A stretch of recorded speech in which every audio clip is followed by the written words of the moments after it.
Yeah, it's your boy X, and I couldn't go to a tournament today, so I decided to make a video for y'all. I'm going to be comparing Roy and Chrom's forward tilt, their differences, their similarities, and I'm just going to be comparing. So, Roy and Chrom's forward tilt is active from frames 8 to 10. Roy has a sweet spot, so his sweet spot actually does around 15%, and it kills at 90%. Roy's normal spot, which is after the middle of his sword, does 10.8% and kills at 165. And his sour spot, which is the tip of his sword, does 9.6% but kills at 180. Chrom, on the other hand, does not have a normal spot or a sour spot, so he does a nice 13.1% when you land it, and it kills at 105%. So you may have noticed that there's only a 15 to 20% kill power difference between Chrom's sword and Roy's sweet spot. So it looks like Chrom has more of a chance of killing around 105, 110% when using his forward tilt. And that's true,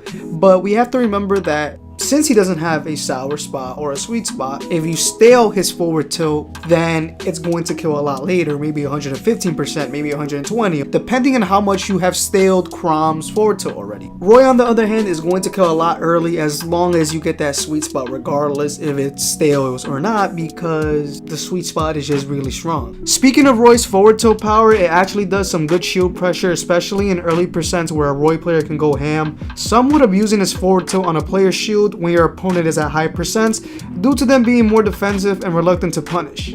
Chrom's forward tilt really starts to shine when your opponent is on the ropes at higher percents as long as you use maximum spacing. Unlike Roy, the closer you are to your opponent, the less safe Chrom is on shield. So it's really important for Chrom to always space his forward tilt at max length if you want to be a little bit safer than you normally would if you don't space it. A lot of Roy's sour spots have their benefits in this game, such as up air, down tilt, even jab, but forward tilt isn't one of them, which leads to Roy's forward tilt being, well, straightforward.